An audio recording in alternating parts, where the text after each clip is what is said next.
Vamos para essa proposição que é importante e que há nela uma aplicação quando eu quero determinar uma base para a imagem. A proposição diz o seguinte: sempre que eu tenho uma transformação linear T e eu tomo uma base para o domínio, uma base para E, as imagens dos vetores dessa base formam um conjunto de geradores da imagem. Vou repetir. Eu pego uma base do domínio, aplico a transformação T em cada um dos vetores dessa base. Quando eu faço isso, eu obtenho esse conjunto, que é o T de cada elemento da base. Esse conjunto aqui formará um conjunto gerador para a imagem. É isso que está dizendo este teorema, essa proposição. Para essa demonstração, nós iremos considerar V como um vetor genérico qualquer da imagem e vamos mostrar que existem escalares de modo que esse V é escrito como combinação linear dos vetores que são imagens dos vetores da base do domínio. Mostrando isso, o resultado da proposição estará provado. Então vamos ver como é que isso se aplica. Então, se V pertence à imagem da transformação, segue da definição que tem um elemento no domínio que manda nele. Ou seja, existe um elemento U do domínio, tal que a imagem desse U vale V. Não podemos nos esquecer que U, estando no domínio, é escrito como combinação linear dos vetores da base do domínio. Ou seja, o U é igual a α1, U1, até αn, o n, para alguns escalares α1 até αn. Em seguida, eu aplico a transformação T nesse vetor U. Então, ao aplicar a transformação T no vetor U, eu sei que essa imagem tem que ser V, porque foi dito anteriormente que T de U é igual a V, mas, por outro lado, é a mesma coisa que aplicar T nessa combinação linear dos vetores da base, porque aqui foi dito que U é esta combinação. Agora vem a outra hipótese, que é a hipótese da linearidade de T. Então, o meu V será igual. Sendo T linear, a imagem de uma soma é a soma das imagens. Ou seja, isso aqui é igual a T de α1, U1, mais T de α2, U2, mais T de αn, o n. Mas agora eu utilizo a segunda propriedade da linearidade e jogo o escalar fora da transformação. Então, isso aqui fica α1, T de U1, mais α2, T de U2, até chegar no αn, T de UN. Segue daqui que o meu V foi combinação linear dos T de U1 até T de UN, que era o que faltava para a demonstração da nossa proposição. Então, como queríamos demonstrar, segue o resultado. Vamos ao exemplo. Encontre uma base para a imagem da transformação do R3 em R3, dada por T de x, y, z igual a x mais y menos 2e, 2x, 2y mais z, 3x mais y. Devemos, então, encontrar uma base para a imagem dessa transformação.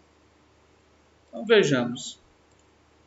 De acordo com o que foi expresso no teorema anterior, na proposição anterior, lá foi dito que para encontrar um conjunto de geradores para a imagem, é suficiente que eu faça a imagem de vetores da base do domínio.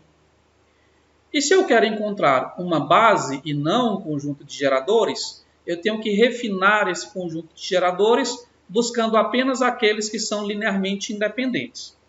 Então vamos à resolução disso por etapas. Primeira coisa aqui, é encontrar um conjunto de geradores para a imagem. Bem, para isso, eu tomo uma base do domínio, qualquer que seja a base do domínio. É claro que, sendo o domínio R3, eu vou pegar aquela base que é mais simples, que é a famosa base canônica do R3.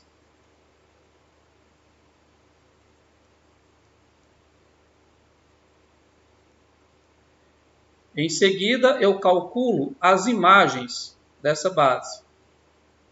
Pronto. O que nós temos com aquele resultado é que esse conjunto, formado pelos vetores 1, 2, 3, e depois ele de novo, e depois o vetor menos 1, menos 2, 1 e 0, formam um conjunto de geradores para a imagem. Aqui está muito fácil extrair um conjunto LI. Eu vou retirar um deles, porque o outro é repetido. E esse cara aqui, que é o menos 2, 1, 0, eu já sei de antemão que esse conjunto aqui é LI. É LI porque esse vetor nunca poderá ser múltiplo desse, tendo em vista que a componente desse é 3 e a componente desse é 0. Tá? Então, dessa forma, esse meu conjunto LI fornece uma base para a imagem. Por que ele é uma base da imagem? Porque, de acordo com o teorema anterior, eles foram obtidos a partir de imagens de vetores do domínio. Então é assim que nós obtemos uma imagem, uma base para a imagem da transformação. Vamos então para um teorema que é um dos resultados mais bonitos da álgebra linear. Trata-se do teorema do núcleo e da imagem. Ele é válido para transformações entre espaços vetoriais de dimensão finita. Lembrando, um espaço vetorial tem dimensão finita quando ele possui uma base finita de vetores. É que quando a transformação linear é feita a partir de espaços de dimensão finita, a dimensão do domínio é igual à dimensão do núcleo mais a dimensão da imagem da transformação. Assim, por exemplo, se eu tenho uma transformação do R3 para o R4.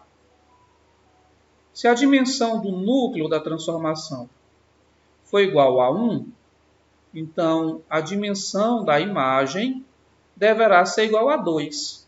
Pessoal, a ideia contida na demonstração desse resultado é tão importante quanto ele.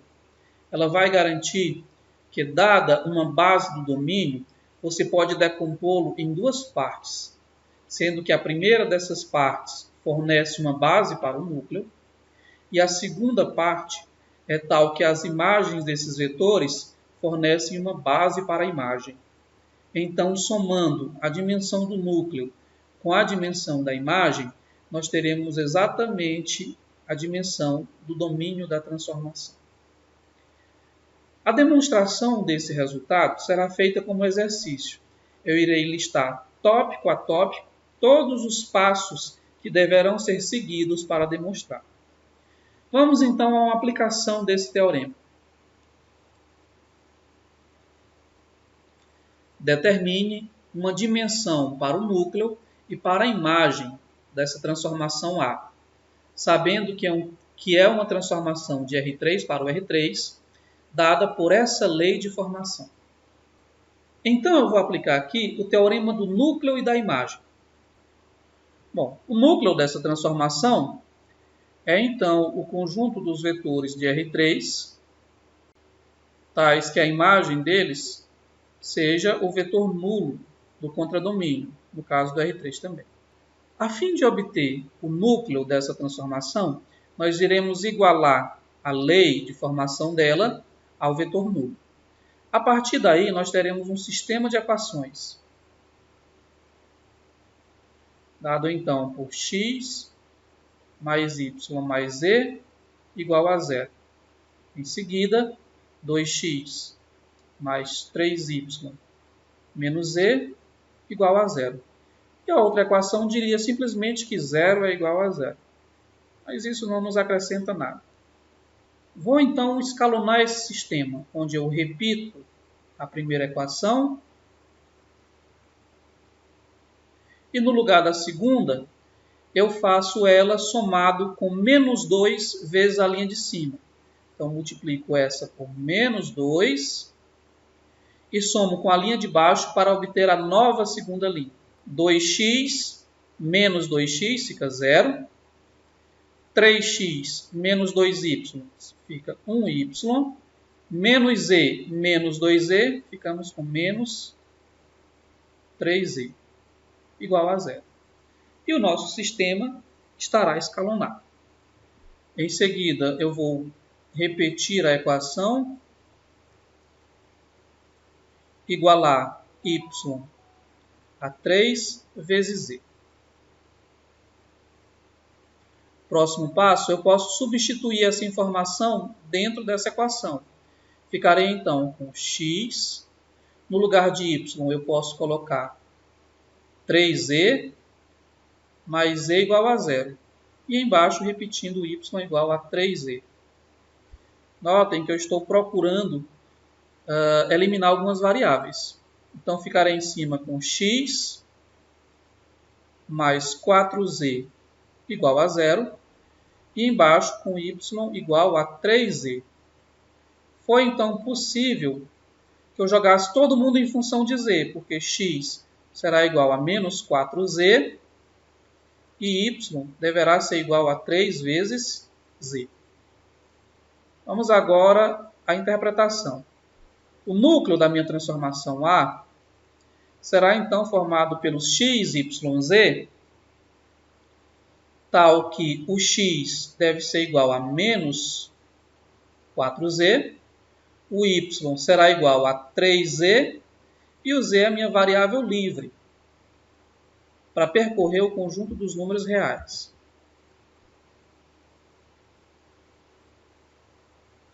Segue aí que a dimensão do núcleo da transformação é a dimensão desse subespaço aqui. Tem dimensão 1. É formado apenas pelo vetor, por exemplo, menos 4, 3 e 1. Então, a dimensão dele é 1. Olha agora para a dimensão do domínio. A dimensão é 3. Em seguida, olha para o teorema do núcleo da imagem. O que ele diz? Ora, mas você sabe que a dimensão do domínio, que é o R3, deve ser igual à dimensão do núcleo, eu calculei sendo 1, mais a dimensão da imagem. Então, a dimensão da imagem só poderá ser igual a 2. Segue daí que a dimensão do núcleo é igual a 1 e a dimensão da imagem é igual a 2.